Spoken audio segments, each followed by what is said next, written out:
people, very creative and good people everywhere, figuring out how to, people of great, I mean, that's the head of Muslim South Africa, indigenous native traditions, and behind him in scarlet, Archbishop Tutu's successor as Anglican Archbishop of South Africa, at the head of this huge multi-faith march, you know, and just place, that's Billy Graham's old college, you know.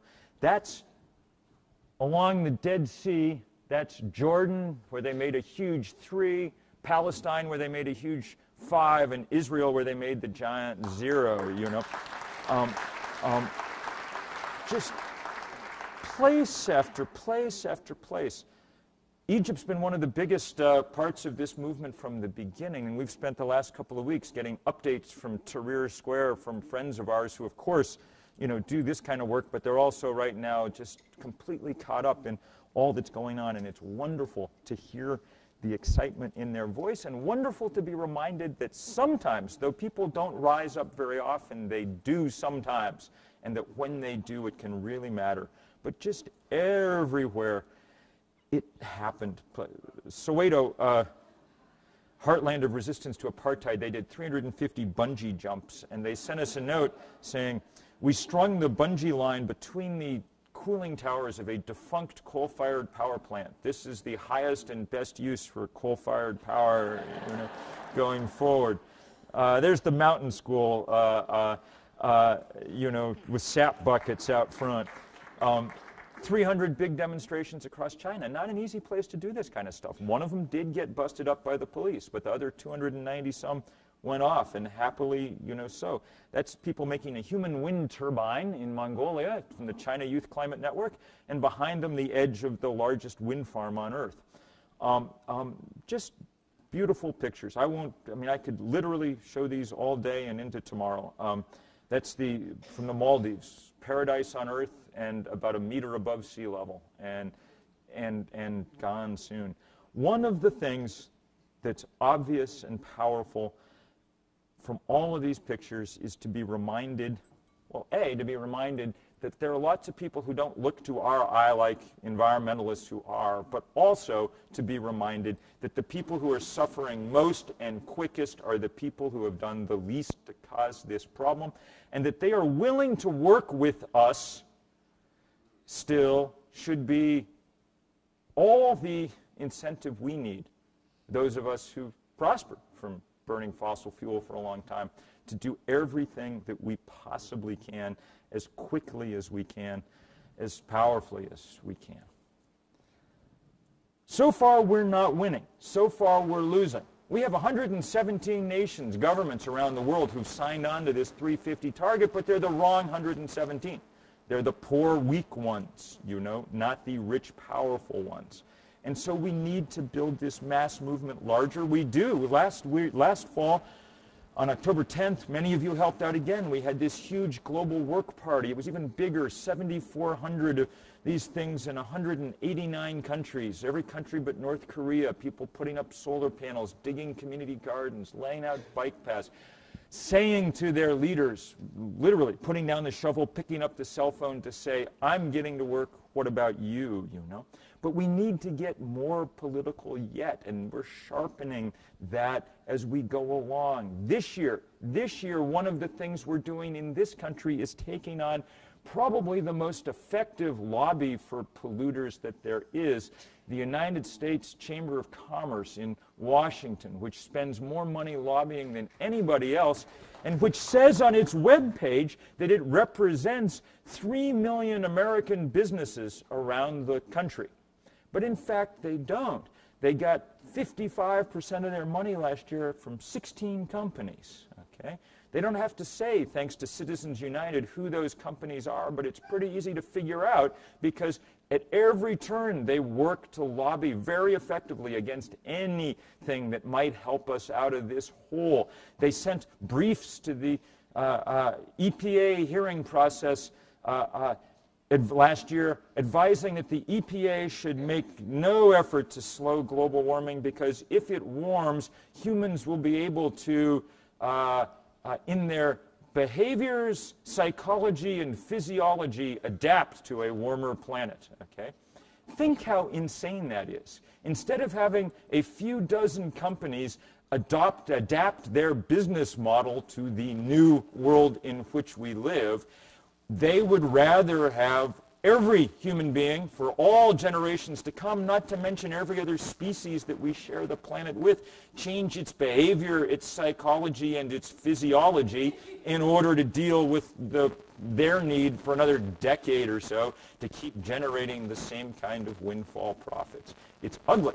And so the campaign we'll be running this year, and we need your help with, is to get every business we can in the country, every barber, every baker, every farmer, to go on record, to stand in front of the cell phone camera and say, the U.S. Chamber of Commerce doesn't speak for me. We can't take away their money, but we can take away that aura of respectability that gives them so much of their power and help in this political fight going forward. And we'll need your help.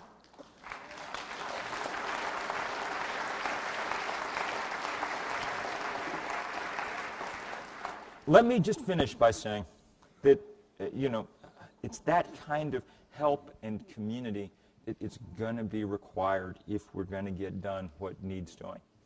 Community, in the end, is the most important word that we have to deal with.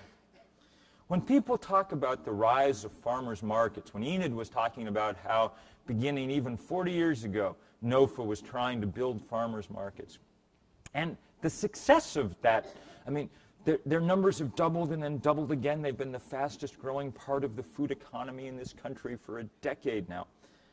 That's good. It's really good. It's good because you get better food. It's good for environmental reasons. But the reason, in the end, that the farmers market is so important, I think, has to do not with that at all, but has to do with the kind of community that it builds. A couple of years ago, a pair of sociologists followed shoppers, first around the supermarket, then around the farmer's market.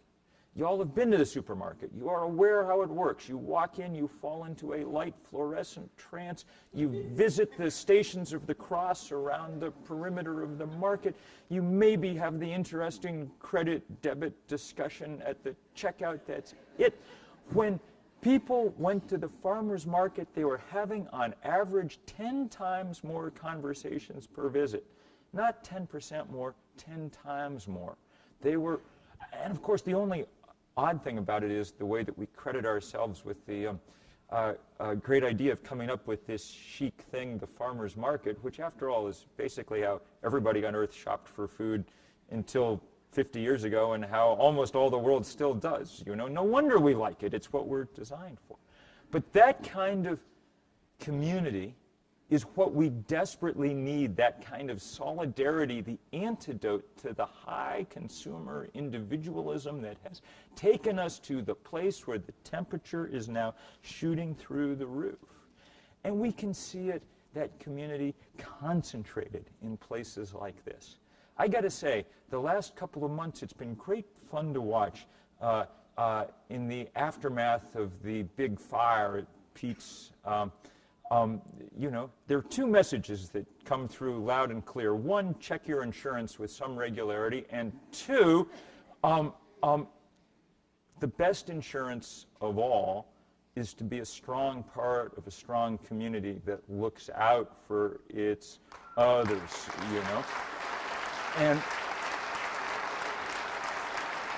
And that's the kind of community we're going to have to build in a very deep way here and around the world. Because A, there are plenty of disasters already coming, already on us because of the forces we've unleashed, and B, because we're going to have to work together in that solidarity to keep things from getting any worse than they have to hold that temperature increase to a degree or two, not 4 or 5 past the point where we can cope. I will finish only by saying that if there is any one human being in America responsible for this triumph that we see, and of course there is no one individual, it's this huge conglomeration of all of us hard at work. But if there was one person who had provided the sole power to keep it going, I think it's Wendell Berry, the great Kentucky farmer and essayist. And I just bring you the news that Wendell Berry is spending the weekend in an interesting place. He and a few of his friends in Kentucky have occupied the governor's office in Kentucky and are sitting in to demand an end to mountaintop removal there.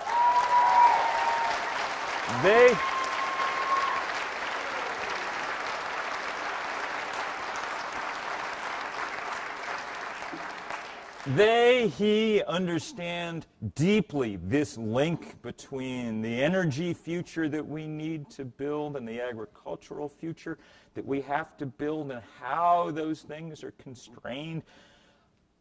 I'm not telling you need to get arrested, although there's going to be chances, I'm afraid, for all of us to do that kind of thing going forward, and we may need to. But I am telling you that we desperately need you working as hard as you can, not only, and this is the unfair part, not only out in the field, not only at the farmer's market, but we need you working politically too. There's no other way around this. There is no guarantee that we are going to win. We may have waited too late to get started. It is possible that the forces arrayed on the other side are simply too powerful. If you were a betting person, you would probably bet at this point that we might lose. But that's not a bet you're allowed to make. The price of being a morally awake person on the planet when the worst thing that's happening ever is in the process of happening, the price of being that person is having to do something about it. It's not just a price, it's a great privilege. I look forward enormously to working side by side with you in the years going forward. Thank you.